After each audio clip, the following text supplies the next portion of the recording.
Muy buenos días a todos. ¿Qué tal estáis? En esta mañana de domingo voy a tratar de dar respuesta a las dos situaciones que se nos proponen tratando de aplicar en la teoría del posmétodo. En primer lugar, nos encontramos ante una situación en la que tenemos a 20 personas, 20 alumnos, en un contexto educativo en el Reino Unido con clases extraescolares para niños de 10 años. Nos encontramos en un colegio privado, colegio de ámbito privado. El número de horas es 1 hora y media durante el curso académico a la semana. Por lo tanto, estaríamos hablando, por ejemplo, de diciembre a junio, 1 hora y media a la semana. En cuanto al nivel, el alumnado no tiene conocimientos de español. Al menos no lo han aprendido como tal en clases ni en cursos, ni en la escuela. Pero sí que es verdad que algunos de ellos tienen padres o madres que proceden de países hispanohablantes, por lo tanto puede que tengan algún tipo de concepción sobre la lengua española.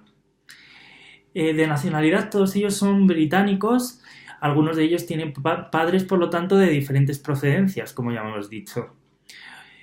Hablan inglés y la lengua de algunos de los padres. El objetivo que tratamos en este curso es despertar el interés por el español en los niños y sentar una base de conocimientos.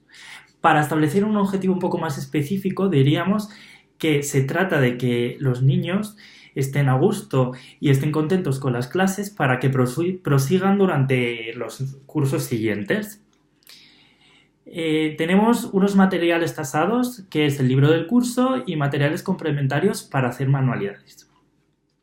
Después de esta breve introducción, voy a pasar a dar respuesta a una solución que sería mi propuesta en particular y que no tiene por qué ser la única propuesta válida. Por lo tanto, os animo a que si en algún punto os parece interesante, toméis ese punto o esos varios puntos en concretos y los adaptéis a vosotros mismos, porque como veremos, la teoría del posmétodo lo que hace es no generalizar en cuanto a los métodos y las herramientas utilizadas, sino que cada profesor pueda hacer las suyas y pueda encontrar la mejor manera para enseñar el español. En primer lugar, me voy a referir al enfoque por tareas. Aunque el enfoque del posmétodo es posterior al enfoque por tareas, debemos decir que es importante el concepto de la comunicación simulada en las clases y el enfoque orientado a la acción, en el cual los alumnos son agentes sociales. ¿Por qué hablamos de todo esto? Porque actualmente ya no se lleva un método por sustitución, sino un método por enriquecimiento. Se trata de tomar todas esas teorías que primaban anteriormente y no sustituirlas y dejarlas apartadas, sino que coger lo que más nos interesó y lo que más nos parece que puede ser productivo e implantarlo junto al método de posmétodo en este caso. Por lo tanto, en primer lugar tenemos a 20 personas. Tienen únicamente 10 años y no tienen concepto de español. Tenemos que tener en cuenta que, aunque el enfoque comunicativo nos decía que tenía que primar en las clases y en la enseñanza la comunicación entre los alumnos en la lengua que pretendían aprender, no podemos empezar de cero con eso. Esa fue una de las grandes críticas que se realizó contra el enfoque comunicativo. Una base gramatical es imprescindible para poder proseguir aprendiendo el vocabulario y adaptándose a nuevas situaciones para aprender a moverse en diversos ámbitos en la nueva lengua que se aprende.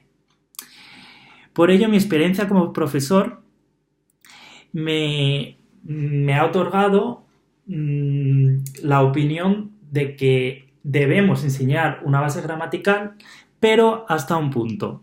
No sirve de nada, por ejemplo, saber cómo se dice el verbo venir en pasado, yo vine, si no podemos adaptarlo a una oración de yo vine del colegio porque no sabemos decir la palabra colegio. Por lo tanto, una vez establecido lo más básico de la gramática, como puede ser los presentes del verbo ser, del verbo estar, de los verbos comer, de las actividades diarias, etcétera, debemos introducir el vocabulario más importante.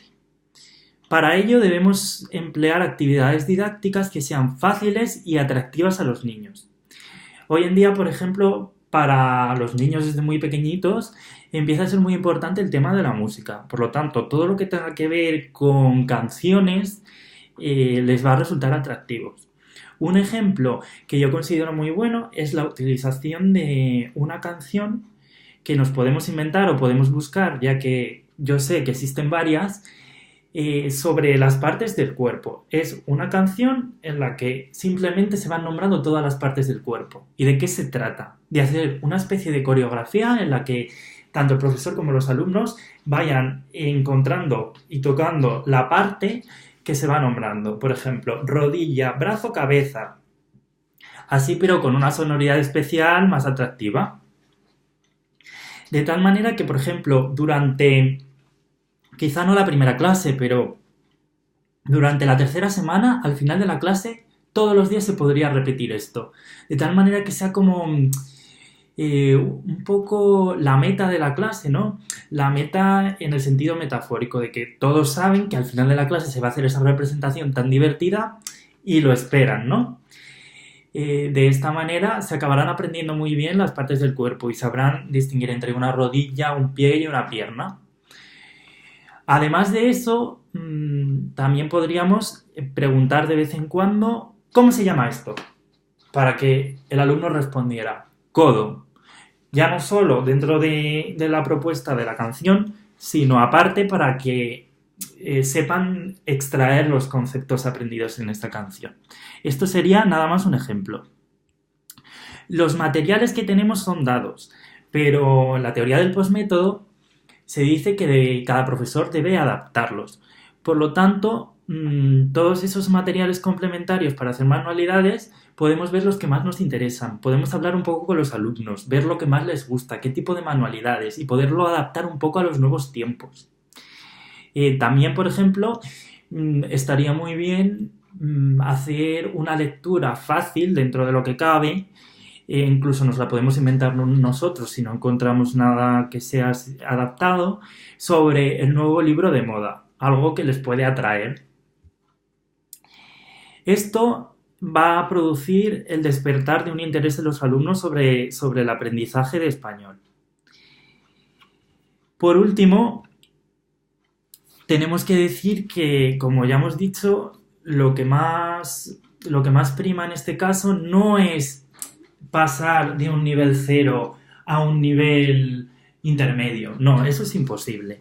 Y es mejor que los alumnos sientan una atracción por la lengua a que aprendan, por así decirlo, a presión y muy rápido. No, esto es un curso de iniciación, a lo que se llegue se ha llegado y lo importante es que ellos estén a gusto, de tal manera que el año siguiente digan qué divertidas han sido las clases, quiero seguirla cogiendo como extraescolar y eso es lo que van a decir a sus padres o a sus tutores para matricularse en el siguiente curso.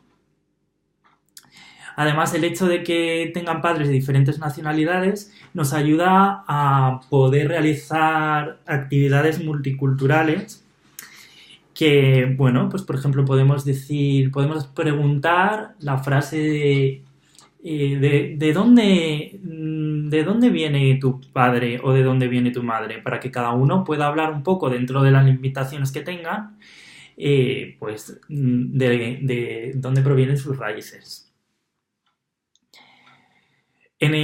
Ahora voy a pasar al segundo supuesto. El segundo supuesto nos encontramos ante una situación totalmente diferente. Son dos personas, una pareja de recién jubilados de 65 años. El contexto educativo son clases privadas para dos personas en una academia de español en Málaga. El número de horas son 2 clases de 2 horas a la semana, martes y jueves, por lo tanto tenemos bastante tiempo. El nivel es un B1. Llevan años estudiando español en Alemania con diferentes sistemas. La nacionalidad son alemanes. Otros idiomas son el alemán y el inglés. El objetivo es enseñar el español y ofrecer una experiencia de vida. Y los materiales son libres. El profesor determinará los materiales que quiere emplear en este curso a medida, y por lo que la academia nos da libertad para utilizar lo que queremos. En primer lugar, debemos ver cuál es el objetivo de estas clases. En contraposición a la anterior situación, nos encontramos con nada más 2 personas, algo que nos puede beneficiar, puesto que 20 personas pueden tener gustos muy distintos, pueden tener aficiones muy distintas, pero en este caso 2 personas sí que podemos adaptar un poco las actividades a lo que más les gusta o a lo que más les interesa aprender. Digamos que no persiguen un objetivo puntual que podemos establecer en una línea de tiempo, sino que quieren aprender por voluntad propia y como una especie de hobby, podríamos decir. Por tanto, les podríamos preguntar en qué les gustaría que hiciéramos hincapié o qué temas les interesan más. Además, son parejas, por lo tanto, es probable que tengan gustos comunes. Al menos algunos de ellos pueden ser comunes. Por ejemplo, las películas del oeste, digamos. Entonces, podríamos hacer una propuesta de una clase viendo una película del oeste en español y bueno, pues sacando unas conclusiones tras esa sesión. Tenemos que ver el valor social cultural. Podemos pensar que son personas jubiladas que tras la jubilación se han venido a vivir a Málaga y que por lo tanto pues están en un punto de la vida que, por ejemplo, no van al trabajo todos los días, no van a necesitar desenvolverse en el idioma español en el ámbito del trabajo. Pero quizá sí que les guste mucho hacer turismo y por ello podemos hacer actividades tanto dentro o fuera del aula, por ejemplo, relacionadas con el turismo. Un ejemplo de esto puede ser irnos al centro de Málaga y hacer de guías turísticos con ellos, de tal manera que podamos interactuar.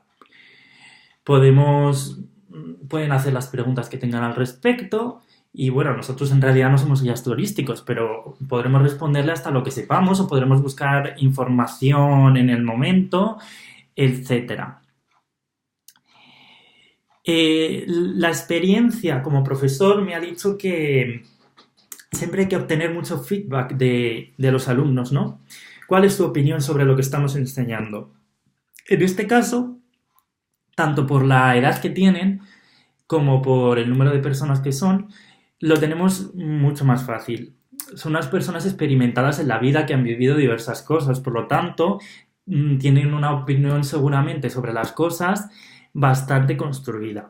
Por lo tanto, les podemos preguntar, ¿qué os pareció la sesión que hicimos durante la semana 7? ¿Os gustaría que repitiéramos una sesión parecida o quizá os interesa más esta otra? Y con esa opinión, con ese feedback, podremos ir un poco en la línea de lo que ellos quieren. Además, por ejemplo, si nos dicen, bueno, es que nos vamos a ir a Latinoamérica de vacaciones, pues en la sesión de antes podemos preparar una sesión un poco estilo de cómo pedir información en el hotel, cómo informarse de bares o restaurantes de idiomas donde puedan practicar el idioma, cómo poder preguntar en la calle dónde se encuentra un monumento al que quieren ir, etcétera.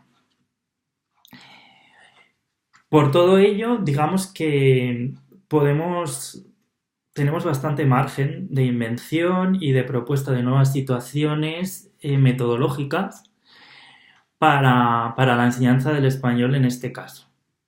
Espero que mis propuestas hayan resultado de vuestro interés y, como he dicho al principio, esto no es algo tasado, sino que a raíz de esta propuesta, si os habéis sentido inspirados, podéis crear la vuestra propia. Os envío un saludo desde Madrid y espero que tengáis una buena semana. Hasta luego.